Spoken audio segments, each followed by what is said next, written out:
Welcome everyone to this webinar. For those of you who don't know me, I'm Katie Rigg. I'm Head of Safeguarding and Student Wellbeing at the Council of International Schools at CIS. I wanted to start the same way that we started the webinars last week, which is just by acknowledging the very difficult and strange and very uncertain times that we all find ourselves in at the moment. And to really say just at the start, I hope and we all hope that you're doing okay and that your communities are doing okay. I've been speaking to a number of you over the past few weeks, and it's really extraordinary to hear about all of the amazing efforts that are underway to support your community's learning and well-being and to navigate this new reality that we all find ourselves in. But we're also very conscious at CIS that it can be a very lonely and isolating time for people. And we wanted you to know that you're absolutely not alone. You have this whole CIS community and community of our partners and experts who are working really hard to support you through these times. And it's why we decided to focus this webinar on really how to take care of yourselves and how to take care of other people around you. This webinar is part of a series of articles and webinars which we launched a few weeks ago, and that was in response to a significant number of emails and calls that we'd received from schools and universities around the world with questions and requests for guidance and help. This is the third webinar in the series. The first webinar and article focused on safeguarding, so how can you keep your students safe from harm, whether that's online or in their home environment. The second webinar focused on data protection and privacy implications of online learning. And then this one is obviously focusing on how you can support your community's mental health and well-being. And we have our final webinar in the series, which is next week, which is focusing on how to engage very young children. So just looking at the theme of today's webinar and the outline, I think it's becoming abundantly clear to everyone in this space that it's just as important to focus on the impact that COVID-19 is having on individuals' mental health as it is on individuals' physical health. I know there are a number of research studies underway at the moment that are looking at the specific impact of the virus on individuals' mental health. And you more than anyone will know what those challenges are and what the challenges that your communities are currently facing are. So what we really wanted to do in this webinar is not focus so much on the challenges, but really talk about the solutions and what's working well and provide some practical advice and guidance to help us to navigate this. I'm delighted to say that we have two amazing speakers to help us to do that. We have Dr. Douglas Walker, who will be speaking for about 10 minutes to start off, talking about how schools and universities can take a trauma-informed approach and how they can support their communities through traumatic grief. We'll then move on to Ellen Mahoney, who's CEO and founder of Sea Change Mentoring, and she'll spend another 10 minutes focusing really on some practical tips and guidance, drawing on what she's seen other schools and universities do up till now, focusing on supporting student and educator wellbeing. And then we'll leave hopefully around half an hour or maybe a bit more for a Q&A session. And so we'd encourage you to please ask as many questions as you can. You can make comments as well. The Q&A box is at the bottom of the webinar tool, and you can submit those in writing, and then I will sort of pick out the questions at the end and pose them for the last half an hour to Doug and Ellen. We've already received actually a number of questions from you all in the pre-webinar survey that was sent out, which is really great. Just a word about geography. So Doug and Ellen are both based in the States. Ellen's in New York, so I think it's sort of 4 a.m. or 5 a.m. for her now, which is so grateful, thank you. And Doug is in New Orleans. We have, I'm in the Netherlands, which is where the CIS office is based, in Leiden. And we have around 250 people who have registered for this webinar from schools and universities in almost every continent in the world, I think, so all around the world, and ranging from early years all the way through to university. The webinar will be recorded, and the recording will be posted on the CIS community portal within a week. We will also send a follow-up email with links to any resources that we talk about throughout this webinar. And we're also putting together our third article in the series, which will complement this webinar and will include an overview of guidance and all of the resources. And that will also be posted on the CIS community portal within a week. So the last thing really, I guess, is just to introduce you, Doug. So I have been working with Doug for many years now. He's a clinical psychologist who works with children and young people all around the world. He also supports counsellors and leaders in schools and universities and has been working very closely with CIS and with our members for over 5 years now, I think. So thank you very much for donating your time to this, and over to you.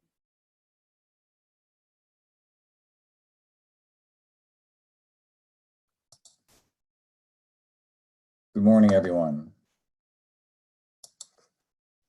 Welcome to our webinar. I want to emphasize again what Katie spoke about first, is that CIS, myself, and Ellen are going to be here throughout the next couple of months. This is not a one-off opportunity to share our expertise and our support with you all.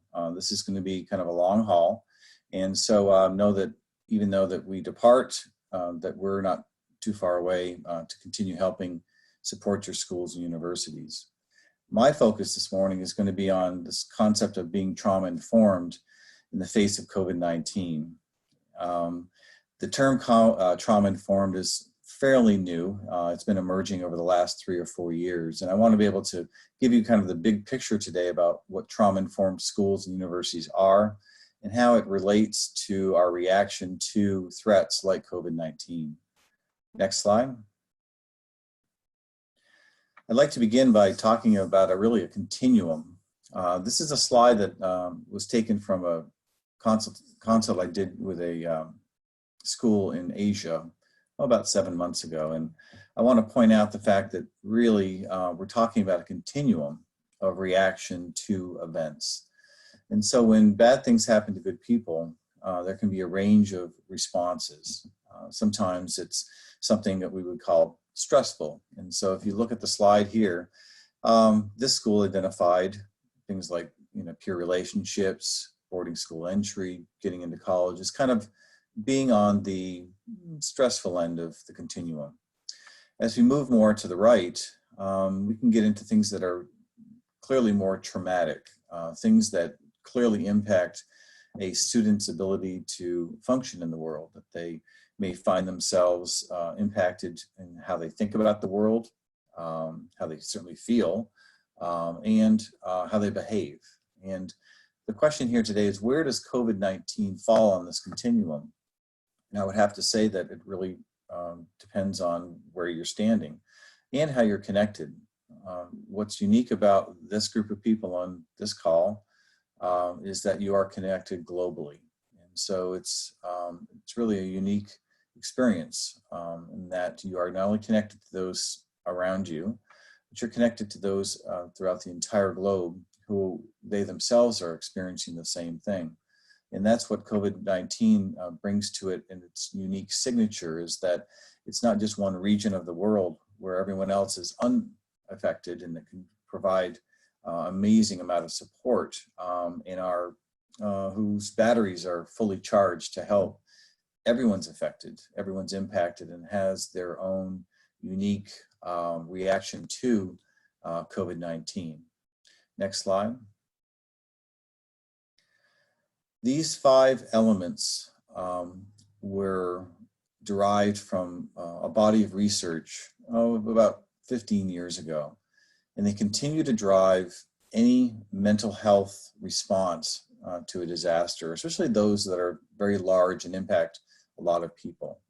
And I want you to keep these 5 in your head as, in some ways, a filter to check in of what bucket or what are you trying to achieve in the way that you communicate, the way you respond, the way that you help others. The first is safety.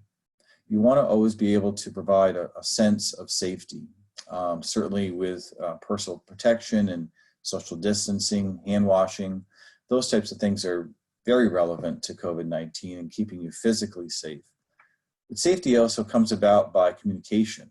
And so we have to mirror the next actual factor. We have to mirror things like calm to others.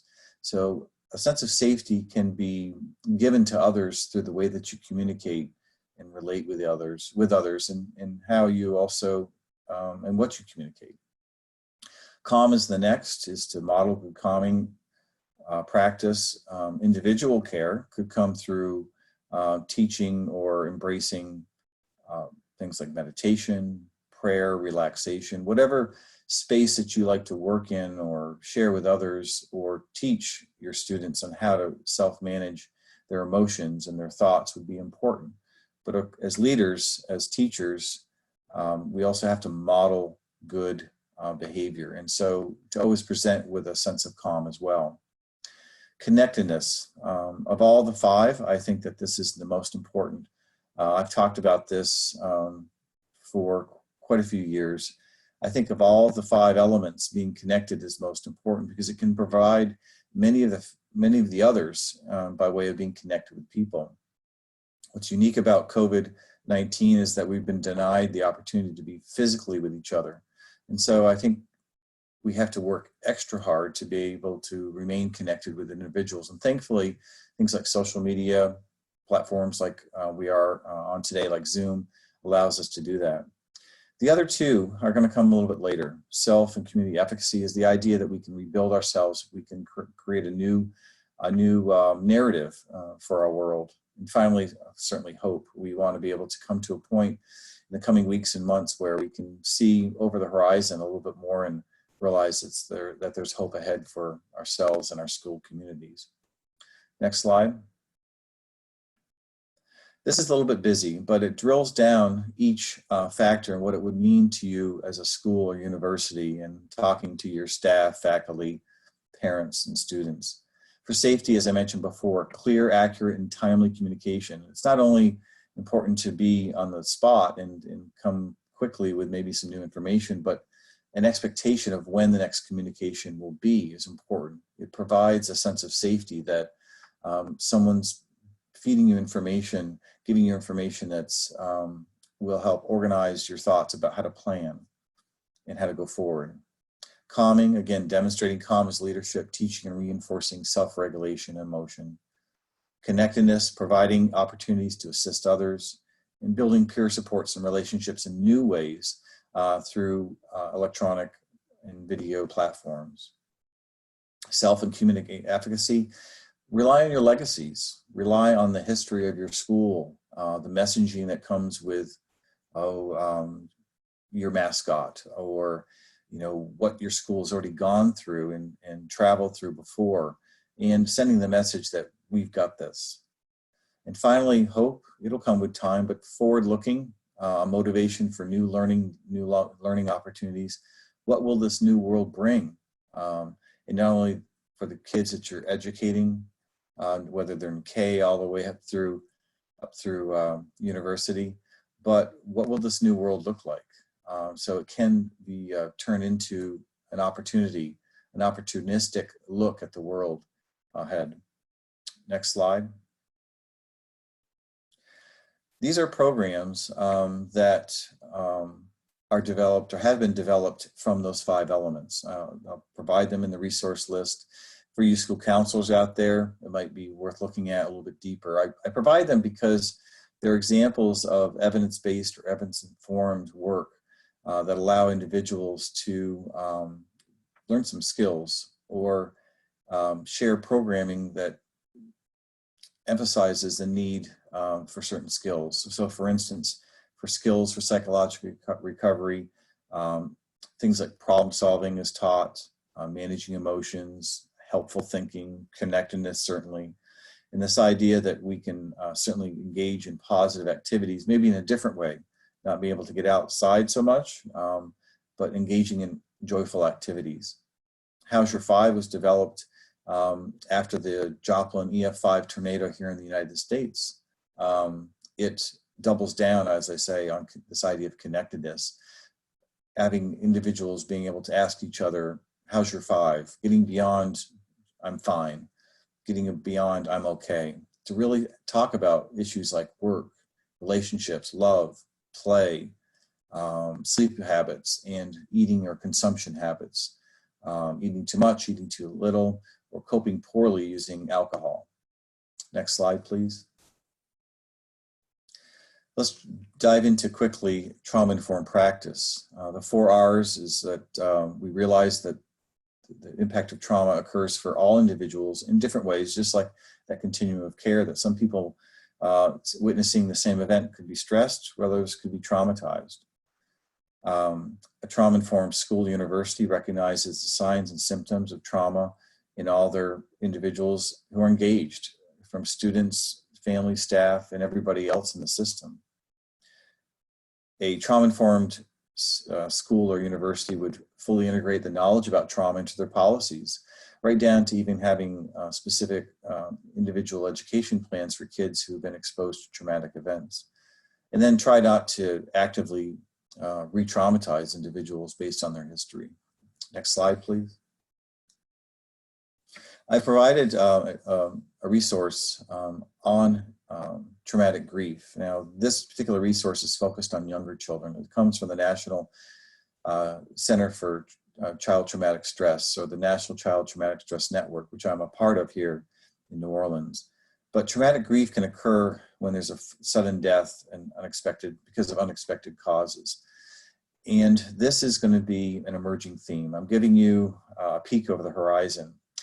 Individuals can be traumatized, but imagine being traumatized by the loss of individuals around you suddenly.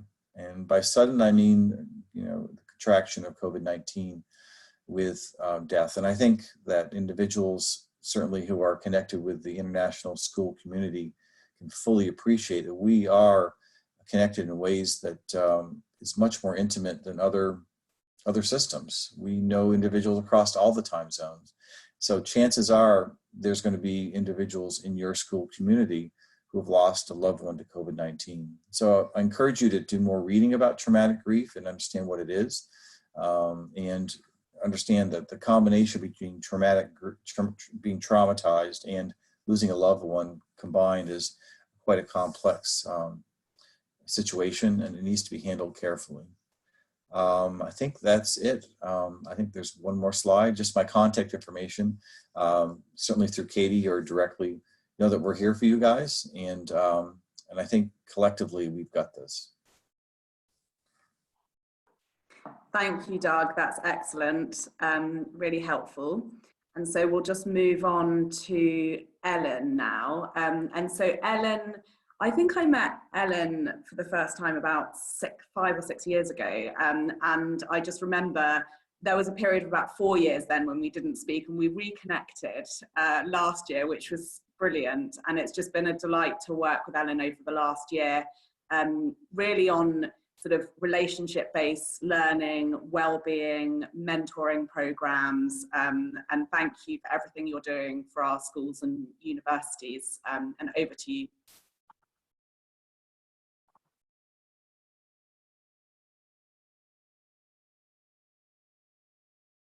Can you? Okay.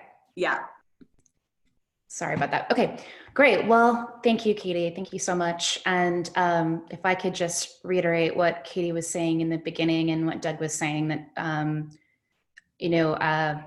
I feel for all of you, and I may not be physically present, but I am absolutely virtually present, and we are here alongside you.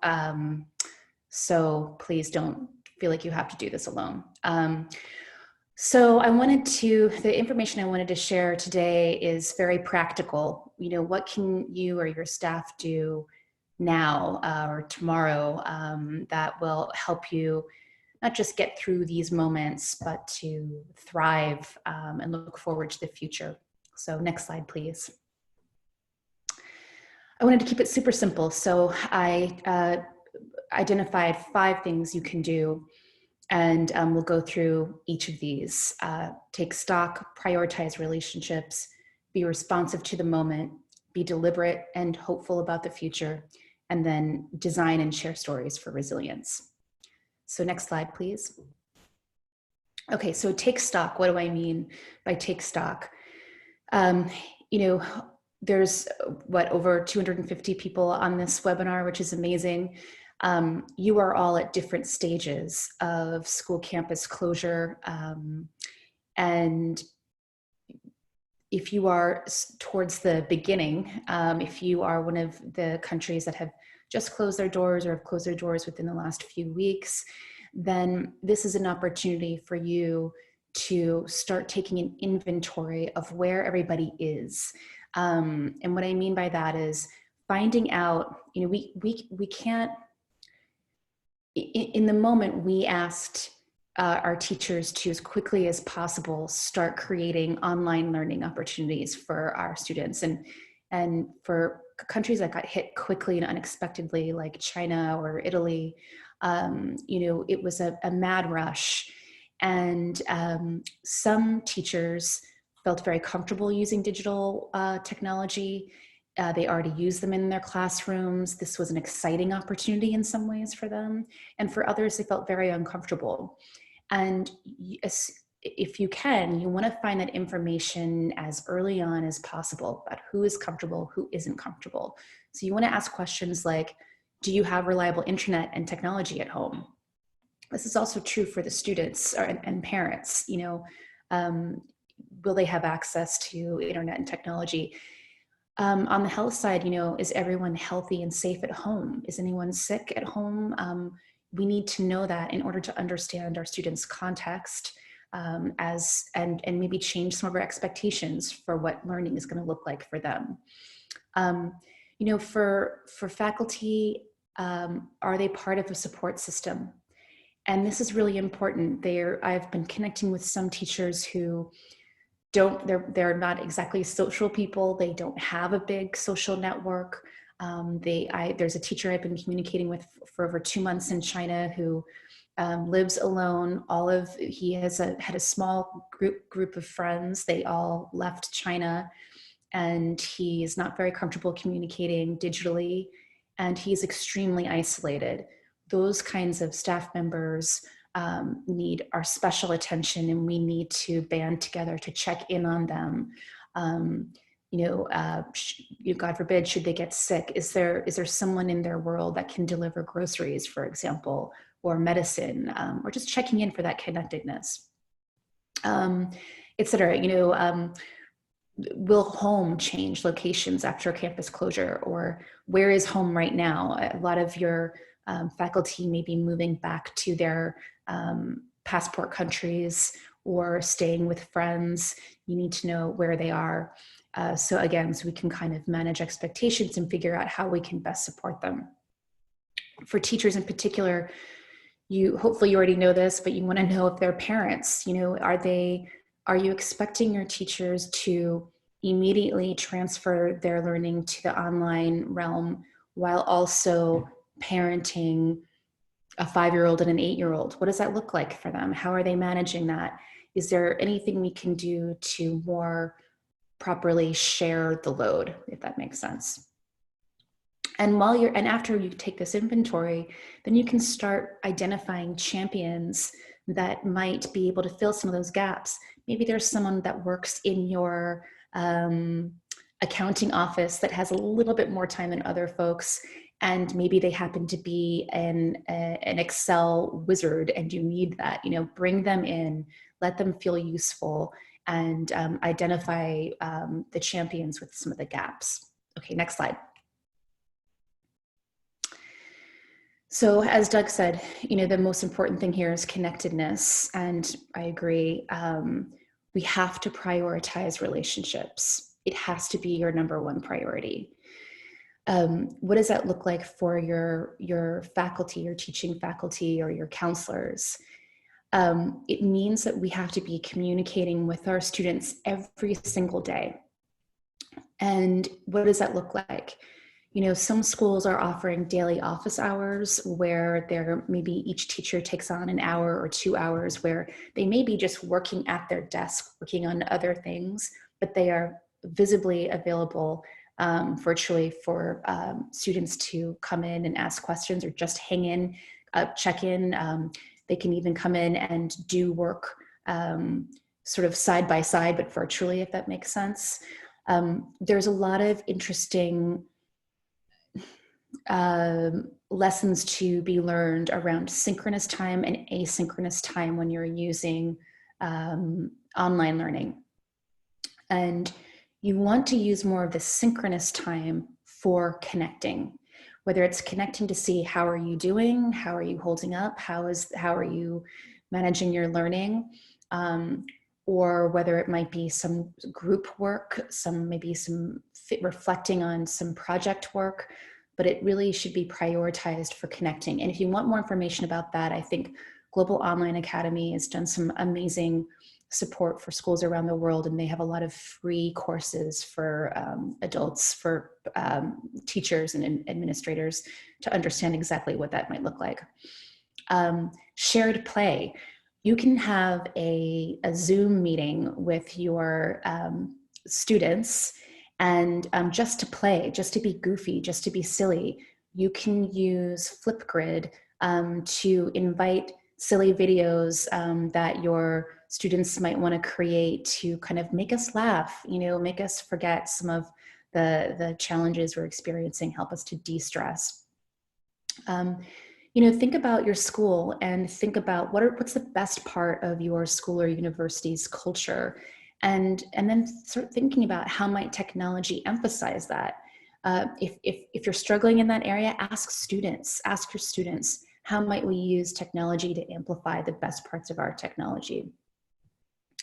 The other thing just to think about on the other side around relationships is that boundaries are really important right now in order to protect the mental health of your faculty, your students too, but your faculty.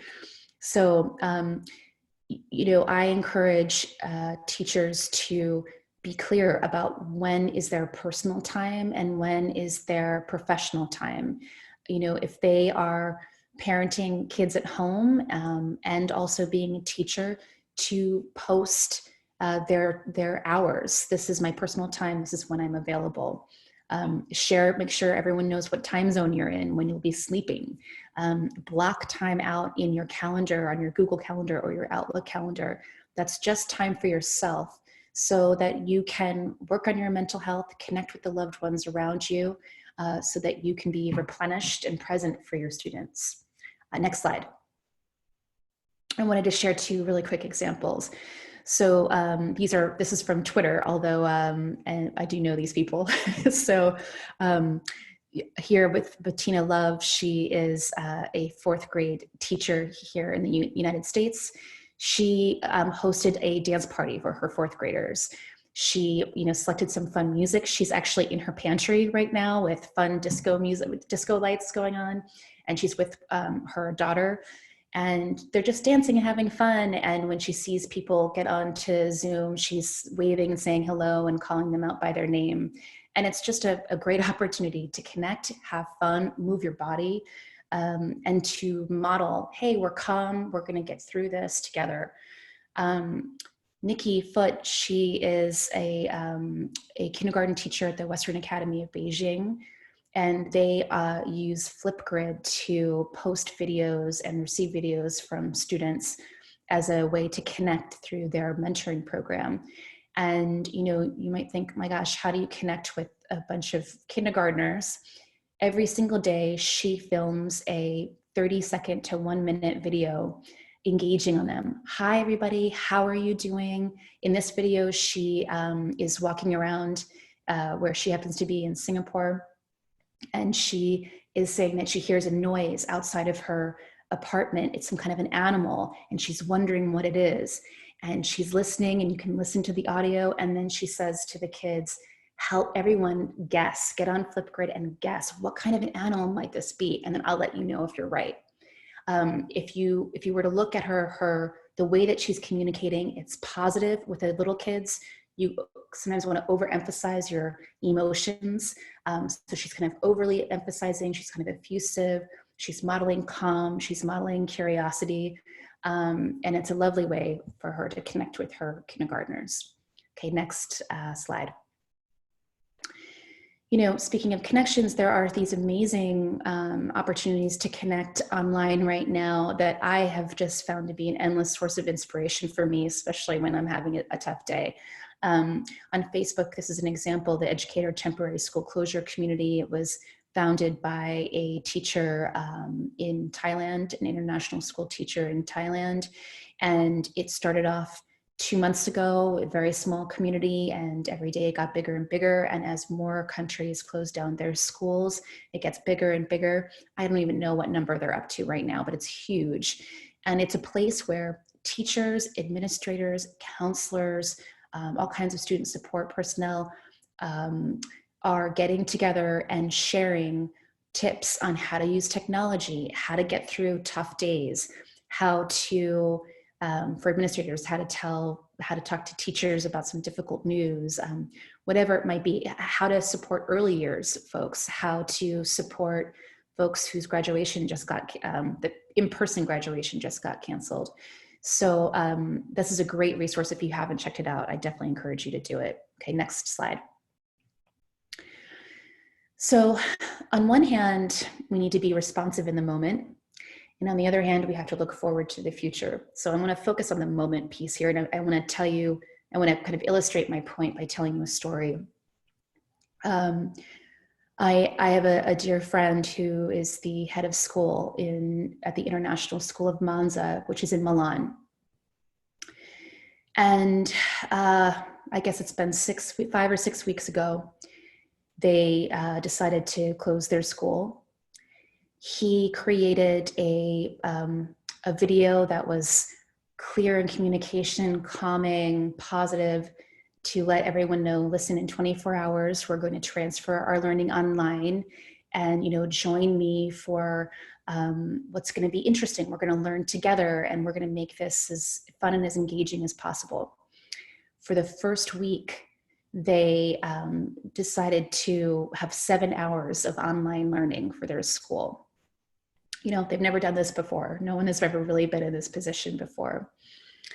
And also in their minds, they were thinking, this is just going to be a 1 to 2 week situation.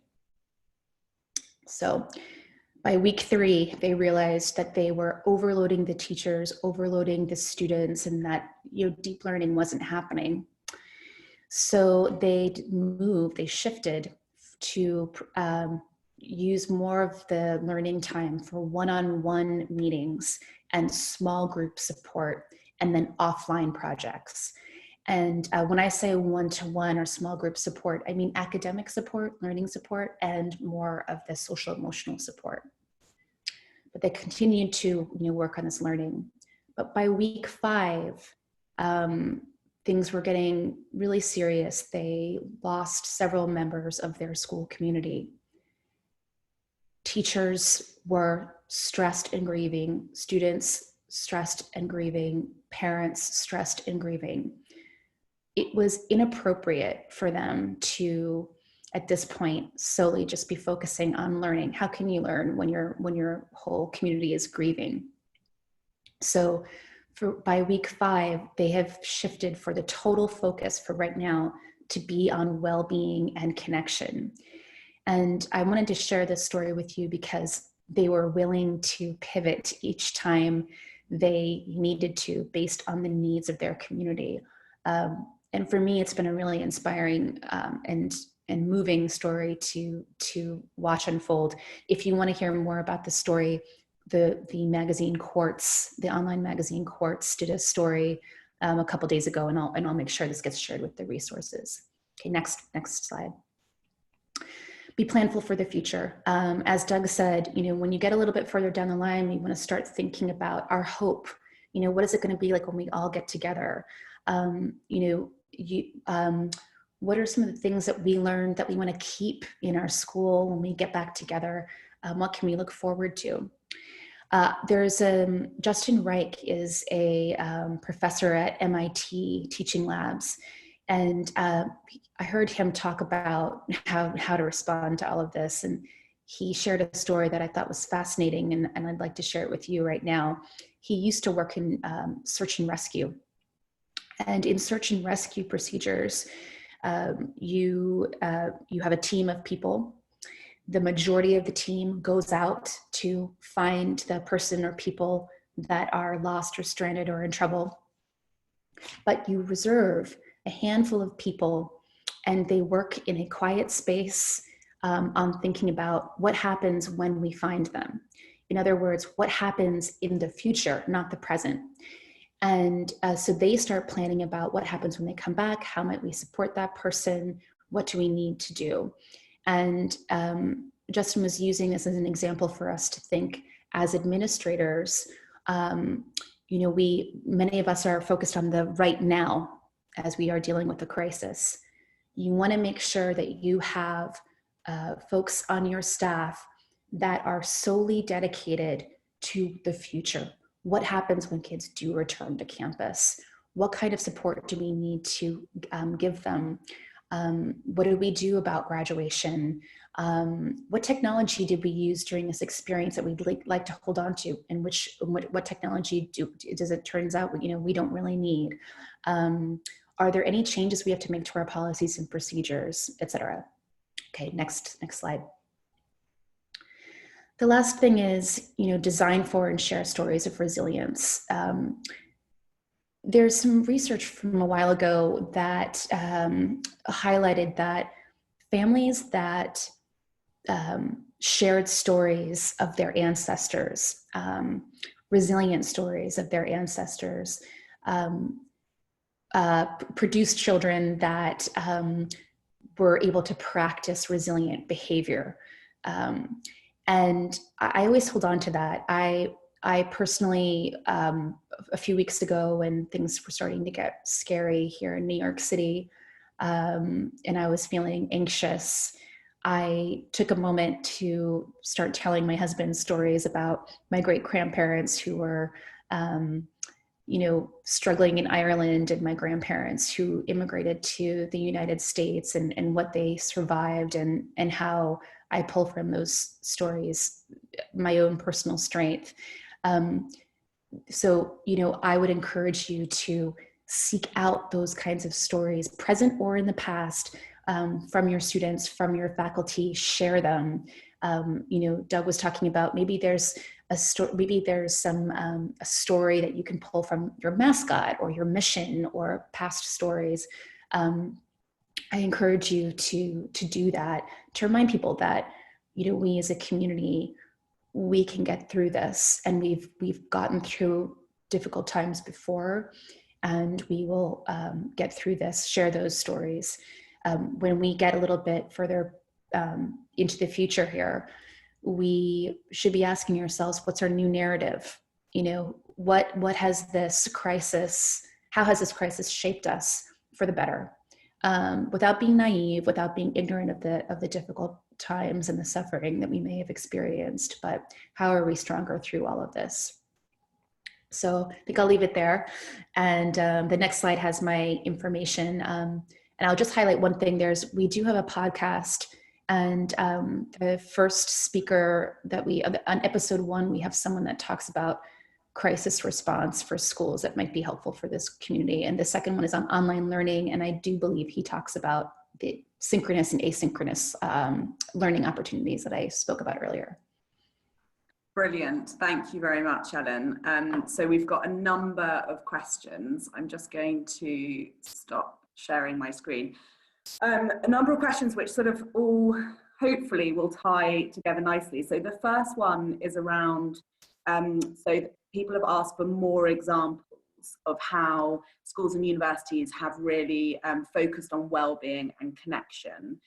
And linked to that is a question around how to identify the members of their community who are at risk. So I think, Ellen, you were talking about that friend of yours in China, and you had a list of really helpful questions. And there was one specific question around, so should schools ask those in a survey format, or have you seen sort of focus groups, or what good practice have you seen?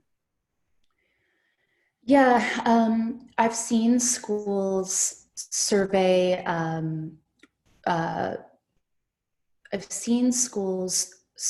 students to see how they're feeling, and then that data has allowed them to focus on what they think are who they think are the most vulnerable kids, so that counselors and mentors and administrators can, kind of prioritize their time for the most vulnerable students. They hopefully already knew who was vulnerable going into this crisis. So kids that might have difficult family circumstances. So they should have that data from previous counseling caseloads. So, focusing on them. The faculty, to be honest, I feel like it's kind of lacking out there. There might be some legal issues about, are you a parent or are you alone? I'll say the schools that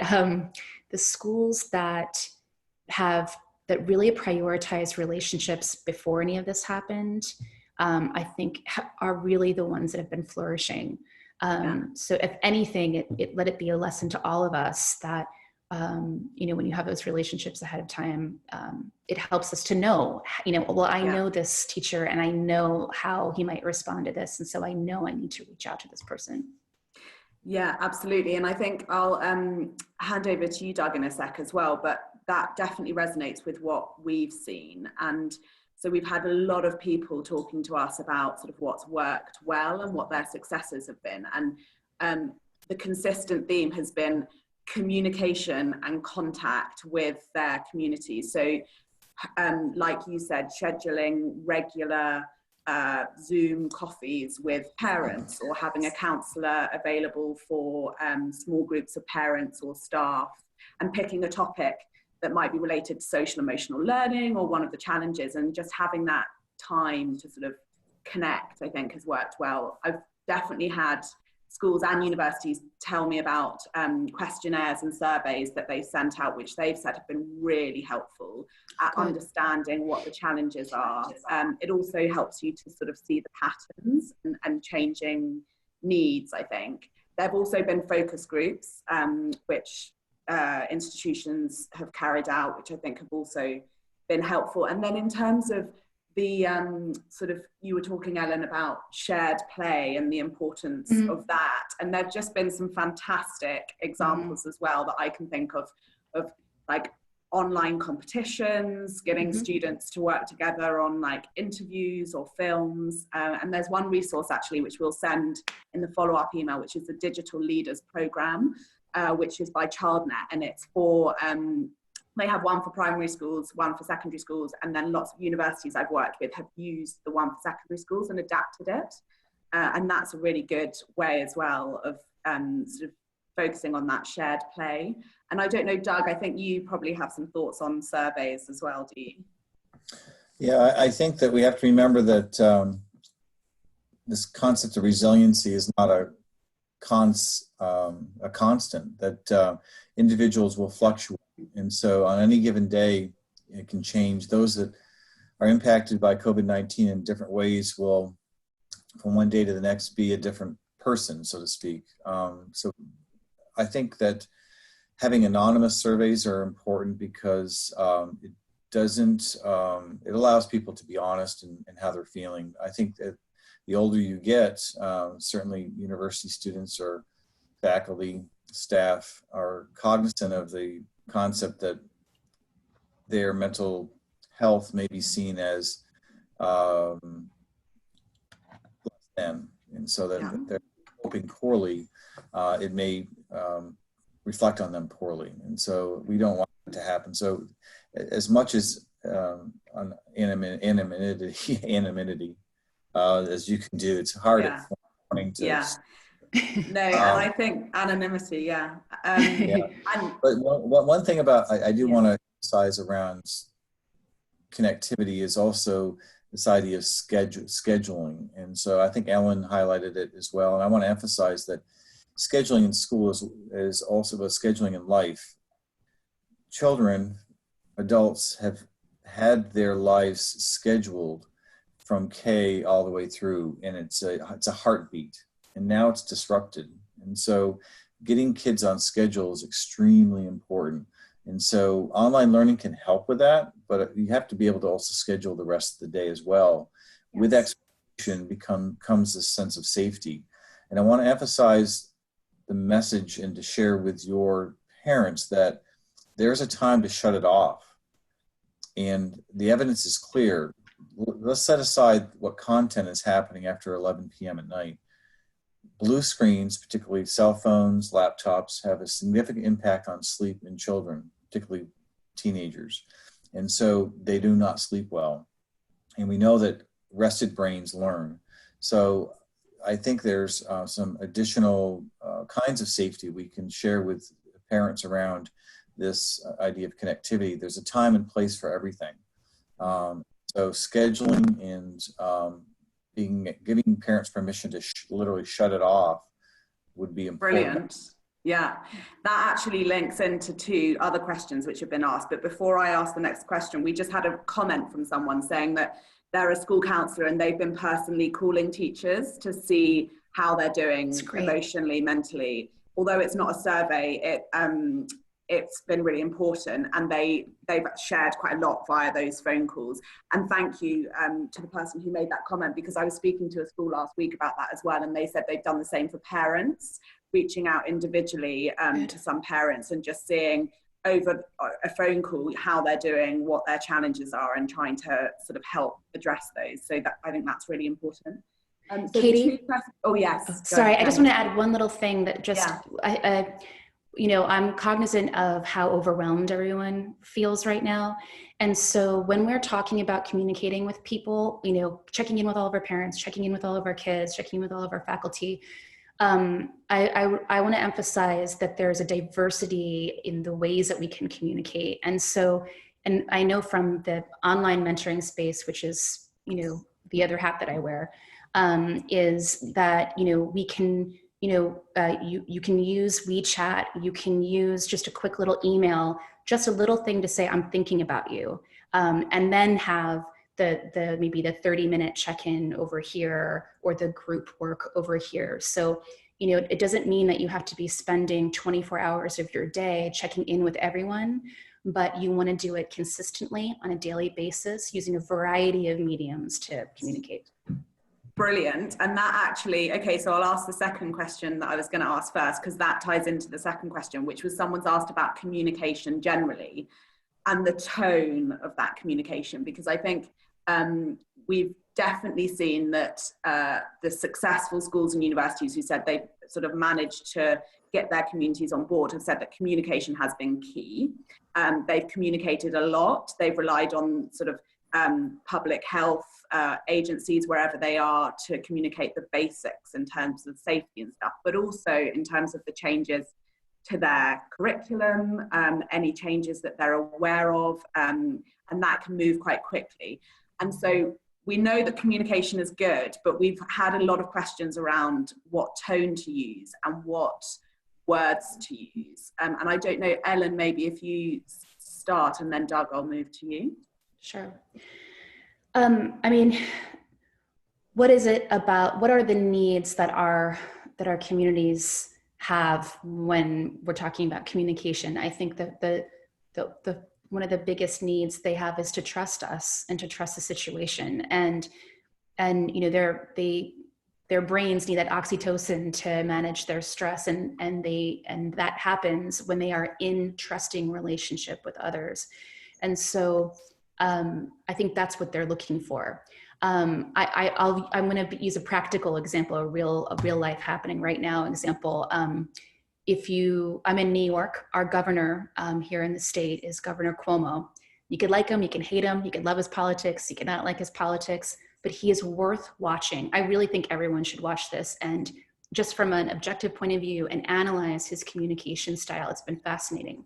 What he has done is every single day at 11:30, he talks to the people of New York. You can count on it, even on a Saturday and a Sunday.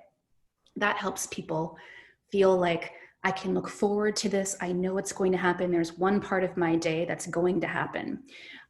He shares the facts. He doesn't overwhelm them with a ton of facts, but he gives us the numbers. I mean, as crude as that sounds, but he gives us the numbers every day. This is what's happening. This is who's tested positive. This is who's sick. This is who's in the hospital. Here's who's been discharged and okay.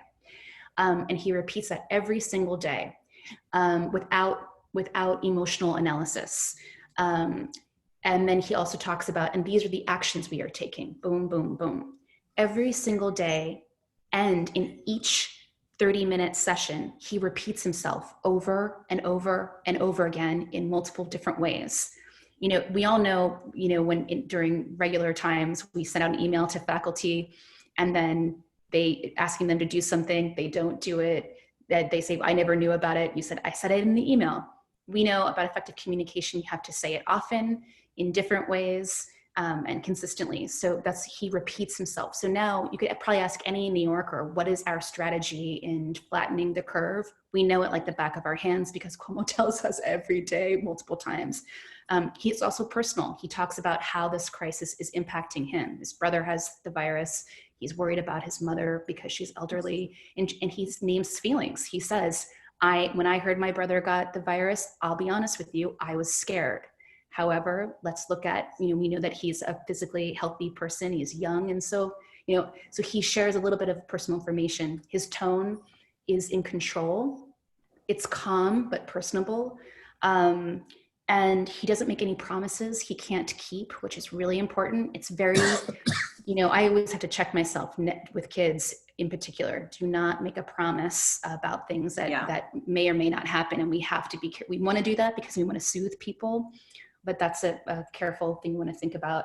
And then the last thing that he does, and it connects to a point that Doug made earlier, is he reminds us who we are as New Yorkers.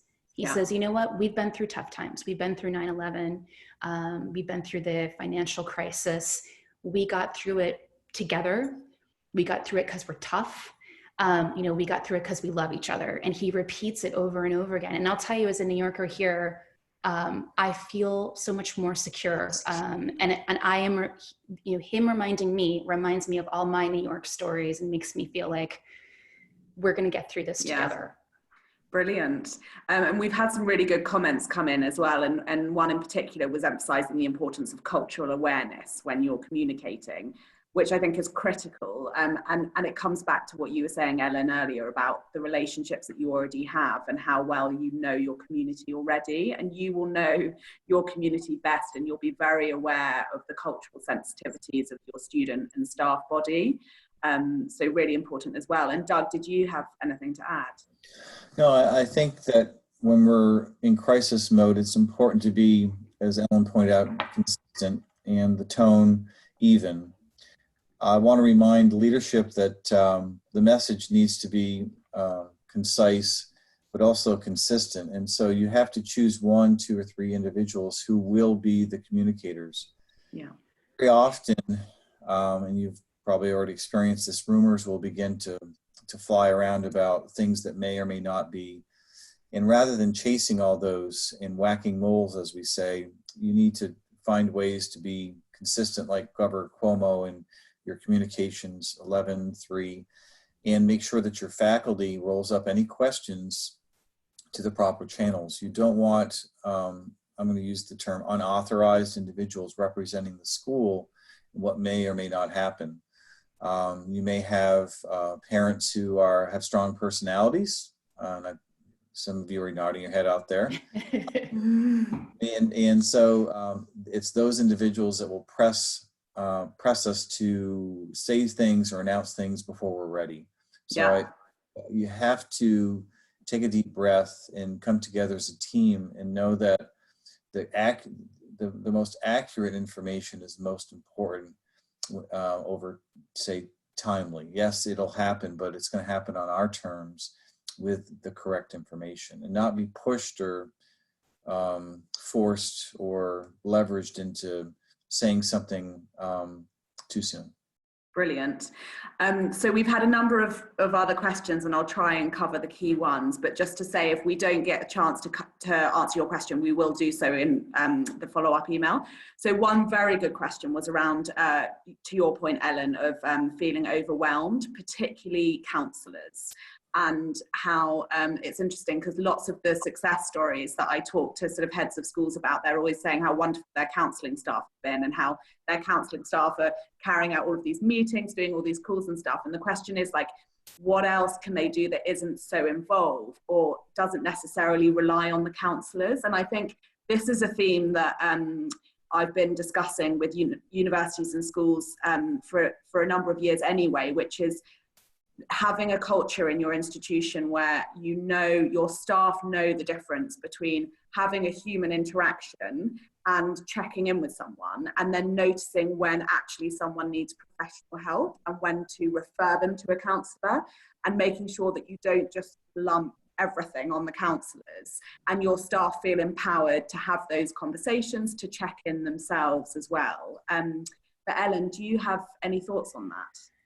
I mean, I agree with everything you're saying. I think that this crisis kind of highlights what we already know about education, that, you know, when faculty already know their kids and maybe they mentor their students, they can take care of the kind of the day-to-day, just regular human stuff. And then, you know, when there is more problematic experiences, challenging experience, they know very clearly when to refer. And I've worked with, in the past, worked with counselors in schools to write up a cheat sheet. This is when you just check in, and this is when you call the counselor, and we should be very explicit and clear about that. The other thing I'll just say about counselors is like, oh my gosh, you know, bless them.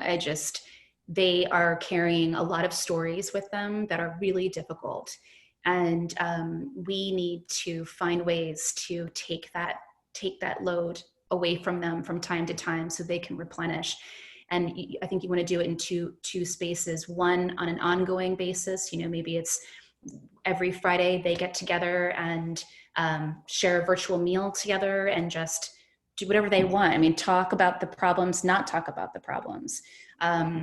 And then when the dust settles, I keep saying when the dust settles, when we get a little bit further down the line and we are together physically, this is the group you really want to pay attention to, and you want to give them some time away from everyone else, a day or two, where they can process what they experienced, you know, probably led by a professional, because it's really challenging. I mean, Doug, I'm sure.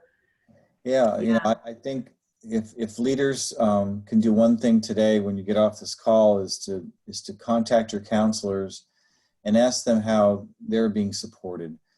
In my interactions with counselors worldwide, there's a strong recognition that we as mental health professionals are unique, and sometimes we're isolated because of our expertise.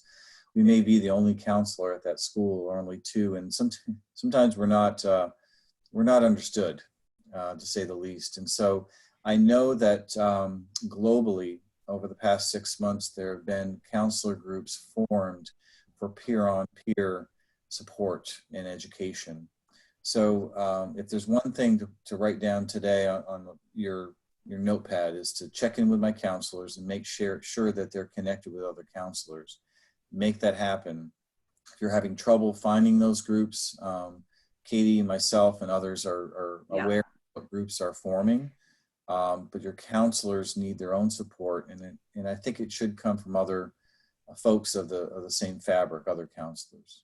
Absolutely, brilliant. So we only have 1 minute left, but there've been a number of questions, Ellen, from different people asking if you could give some examples from the school that you mentioned in Italy that focused entirely on well-being. So examples of how they did that. I think the fastest answer I could give you is to read this article in courts. So I'll make sure that that CIS has it and they can share it. I'm also going to be interviewing the head of school to get really into the specifics of how they are doing and what they are doing. So that'll be coming up on the podcast in a couple of weeks, if not earlier. Brilliant. So yeah. Brilliant. So thank you so much. Do you have any final closing comments? Maybe Doug, you first. Yeah, I don't know how to Put you on the spot. Yeah, no, I don't know how to put all this together, but know that a lot of people have your back, and so rely on the people who've been around forever, and I know that we'll get through this, and we'll come out the other side different, but it's going to be a new world, but I think we'll be the better for it in the end. Yeah. I mean, Brilliant. well said. I agree. Yeah, absolutely. And I think my final closing comment would be to not be too hard on yourself, and to realize that it's not going to be perfect, and that you're not going to have all of the answers, and that things are going to have to move. You'll learn as you go. So we've had lots of questions from people saying, well, how can I don't have all of the risks to carry out a risk assessment, or I don't know all of the answers. And there is just an element of just sort of moving forwards and learning as you go, and just remembering that there are limits to what we can all do. Thank you so much, and watch out for the follow-up email, because it will contain all of the resources and also links to our webinars. Thank you, Ellen and Doug. Bye. Take care, everyone.